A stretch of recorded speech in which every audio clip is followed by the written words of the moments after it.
How's it going, guys? Hey guys, Phil Mickelson, captain of the High Flyers, and first professional round of golf in shorts. Go ahead, Mike. Phil, can you just talk about the happenings with the shorts and how happy you are? I mean, I think this is a long time coming in the game of golf, and I think it just takes a disruptor like LIV to get things done, and they've been leading in many ways, and I'm very happy that they are leading in this particular area. And I hope I have a lot of friends on tour, and I hope for their sake the tour follows, because I think it's good for golf. I think it's great for the players. It feels good. It's more comfortable. It's especially when we start getting into some hot temperatures, and I just think it's a great thing. Greg said you were very influential in the decision.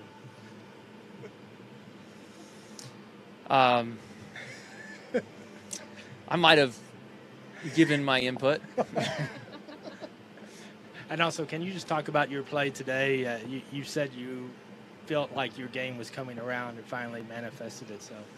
I got off to a good start. I had a good opportunity. I was 4 under there with a few holes left. Made 2 sixes coming in, which hurt, but our team is doing well. Our team's right in it, and that gives you, as a player, gives you momentum, even if you're not like in the individual hunt. And I know that I'm playing better than I'm scoring, and that I can contribute here, and I'm excited about the opportunity to come out tomorrow and really help out these guys, because they've been playing some great golf and have put us in a really good spot. And just how fun is it to be in the mix from a team standpoint? I mean, you're probably getting tired of 4 aces. It's really fun for us. We've got a couple of really solid players in Cameron Tringali and Vern Wiesberger, and then we've got an explosive player with a lot of firepower in Matt Wolf, and we all got together and played some practice rounds earlier in the week. You could tell that we all thought it was going to be a pretty good week, and those guys have put it together, and tomorrow's going to be a fun day. It's really going to be a fun day for us. Phil, Chubba Watson, Group Chat Golf. Another day dominated by the aces out there. What's it going to take for a team to dethrone these guys? And as captain of the High Flyers, what do you tell your team tonight to motivate them going into Sunday?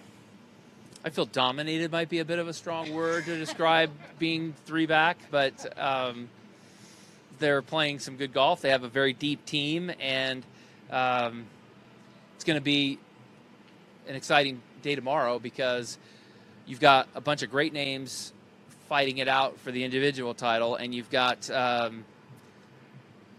or 4 teams that are right in there that, with 3 scores counting, can make a big move. And how do we motivate tonight? Oh, we're all motivated. We're all motivated. We just need to come out focused and play some good, smart golf. And I'm really putting that on myself, because those guys are playing great. I had a good round going, and I let some of it get away instead of finishing it off, and I've got to finish that round off tomorrow. I've got to get off to a good start like I did today, and then put it together, because we're going to need it to catch those guys. Great. Thank you. Over here, Phil. Phil, you talked about the momentum it can give you watching your teammates do well. What does it mean to you to be a captain, and what do you think that the team aspect adds to the game of golf? It's going to add a lot more than you might see on the surface. And obviously it's fun, and it is a whole different element that we have. But what it's going to do is that as an individual, when I play, I try to put together a support system to help me play my best, right? So that's going to be inclusive, obviously, instruction. It's going to be inclusive of fitness and working out and getting my body to function right. So you got to have the right kind of workout. Then you have to have the right physical therapy, the right recovery, so forth, the right nutrition, all these things to like help you be your best. The team aspect will be able to organize a lot of that. And so instead of having 4 individuals trying to find those guys on their own, the team puts together their team of maybe instruction, fitness, physical therapy, nutrition, travel arrangements, things like that, that can help those players all kind of have be more synergistic and have the best out there. The team can supply those opportunities and not have each individual be responsible for that. That's like one thing that's coming about over the course of the next few months. And then when you look at player development, when you look at players that will be coming up, and you have a few guys on the roster that will be potential players if somebody gets hurt or whatnot, those guys will be working with the right guys to bring their best out. So that's one aspect that we haven't had in golf, because the individuals have been responsible for putting together all of that, and it can be overwhelming. Thank you for your thoughtful answer. Yeah. Phil, do you feel looser now than you did in, say, London, when you're kind of right in the middle of everything going on in the golf world? I wouldn't say I feel looser. I'm actually I'm struggling a little bit because I'm putting too much pressure on myself, because I've been playing really well at home. I get out here and I'm playing tight, steering it. I'm just not playing the way I usually play, which is more free and fearless and letting it rip and swinging aggressive. And I've been making some tentative kind of steery, hold-on swings, and that's not how I've been playing well at home. And it cost me coming down the stretch. With 2 6s, I doubled 10. I didn't birdie 8. I made a bogey on 8, which is a 2-shot loss there. And so I've got to play a little bit looser. I got to get back to that to get my best golf out. Why is that? I just want it. I want it. I want to compete. I want to contribute to my team. I want to get in contention. I miss being in contention. It's been over a year since I won the PGA, and I want to get back into that mix, and that's what's fun. And next week I'm going to be working hard. Like today, there was some good progress made, but I mean, I've got to finish that round off. I've got to shoot 6-7 under par on that round the way I played. Instead, I shot 1. I've got to come out tomorrow, play a good solid round. Then next week, I'm going to be grinding to get ready for Chicago. But when I say it's not that as far off as it looks, it's because the shots are there. I'm just mentally not as playing as free, because I'm trying to force it. And when I free up a little bit and relax and play loose, like you're saying, I'm going to get some good scores again. You talked with SI earlier in the week, which I appreciated. You talked about vindication, talked about some regrets. I'm wondering if there are any specifics you'd be comfortable sharing. I didn't say I felt vindicated. I said I felt happy for the guys that they have a voice, and they're being valued, and they're being heard, and changes are being implemented to show that appreciation, because that hasn't been the case, and it hasn't had to be the case because there was no other option and no leverage. And now they're being heard, and things are changing. So things have gotten better for everybody in professional golf, and I believe for the fans too, because they're seeing golf in a different environment with LIV. They're seeing on the tour's bringing their best players together more often. LIV is moving professional golf throughout the world. LIV is adding a team aspect, which is different. They're adding a different viewership to watch golf without commercials and shot after shot. So I think the fans are getting a lot of benefit out of this, and all professional golfers are getting a lot of benefit. The guys on the tour are playing for a lot more money. It's great that they magically found a couple $100 million. That's awesome. And then out on LIV, we have, as players, an incredible opportunity here to play for a lot of money and to be part of a team aspect, and to really build this brand up and showcase it throughout the world. So everybody's, I think, in a better position now than they were a year ago. Great. Thank you very much. Phil, have a great night. You're good. Okay, thanks, Thank you guys. so much.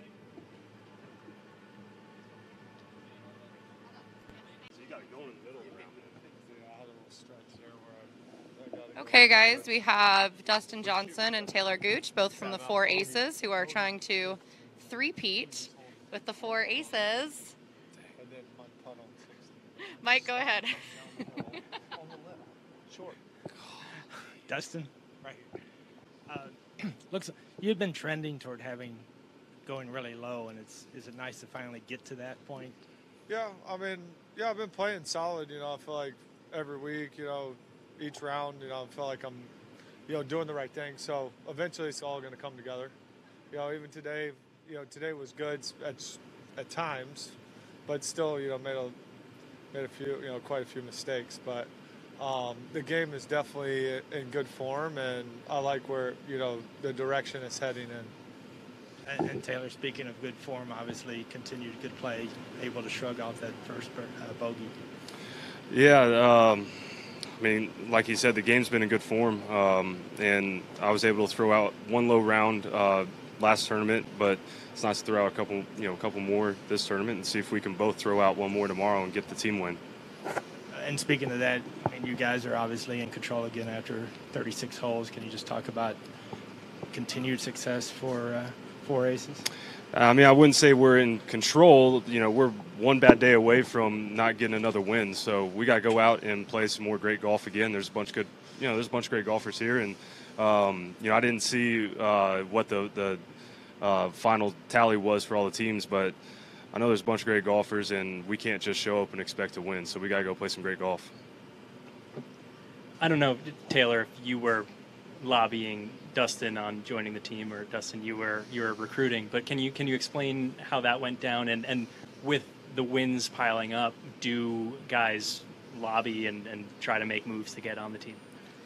Yeah, I mean, from London. Yeah. So we had the draft and I had to pick. I didn't really like that. So after that week, I said, I'm going to find guys to sign to my team. So I did that. And so I asked Talor and Patrick and Double P. And so got them. So we kind of, I think it was after London is when we kind of got together and said, why don't we, make us a good team. So it was after the draft. He came up to me the practice round the next day, and he goes, "Hey, you on a team full time yet?" And I was like, "No." He goes, "Well, let's do this." So we don't have to draft anymore, and we can go get some wins, because I don't want to lose to the South African team every week. So it's worked out good so far. Let's keep it rolling. DJ, Talor was saying yesterday that you guys talked and you told him you felt more motivated now than you have in like 10 years. And I was wondering just kind of why and where that comes from. It's not more motivated, but I still have the same motivation. Coming out, it's something new. It's different. I'm enjoying myself. We're playing new golf courses, so I enjoy going to new golf courses and learning them and, trying to figure them out. It keeps me focused on what I'm doing, and so I do like that. And so obviously we're playing all new golf courses now. So, every week, for right now, when we go to a course, I don't know it. And so for me, I enjoy that. Obviously it's something different, and I've had a great time. And the motivation is, for my team, obviously we want to win. And, for myself, the purses, they're no joke. So it's, I want to win, and, not just for, the check, but I want to win. I like trophies too. You felt like yesterday you left some meat on the bone, you know what I mean? And I was wondering what you saw today that you could kind of like build off of from yesterday. Yeah, I mean, both days have been really good. I've been able to get off the tee really well, and when I do that, especially out here, you're going to have opportunities. And so, you never complain when you're shooting, 5, 6, 7, 8 under par. But like you said, there's some more, like you said, there's some more meat on the bone out there. So, you don't take good rounds for granted, but you also aren't satisfied. You know that you can go get, some more juice out of the squeeze. So hopefully we can do that tomorrow. Hey guys, so I noticed you guys are both wearing pants today. Obviously the new rule dropped last night. Was it a consideration to go to shorts, or is there some sort of comfort in the routine of wearing pants in competition? Well, I didn't even know, and Pat texted me last night and said, we're wearing shorts, and I text back, no, we're going to wear pants. So I think we all wore pants. And it was only because I think if we would have started or known before the tournament started, probably would have worn shorts. But in the middle of the tournament, I don't like switching it up. So I'm going to wear pants again tomorrow, too. So. We're a little superstitious, But I'm sure in Bangkok and Jeddah we'll all be in shorts. Correct. So. Hey Dustin, what does it mean for you to be a team captain, and what steps do you take to really unite the team and have them be the best they can? Well, I mean, I've got 3 good players. I don't really have to do anything other than they just call me captain. That's about it. So, I mean, that's obviously a good thing. We don't have team meetings or anything, but these guys, they're great players. They know what to do, and if I can help, I'm happy to, but I don't need to help these guys any. Okay, great. Thank you guys so much. Have a great one. We're going to bring up Sergio Garcia and Phil Mickelson if you want to hang on for 1 minute.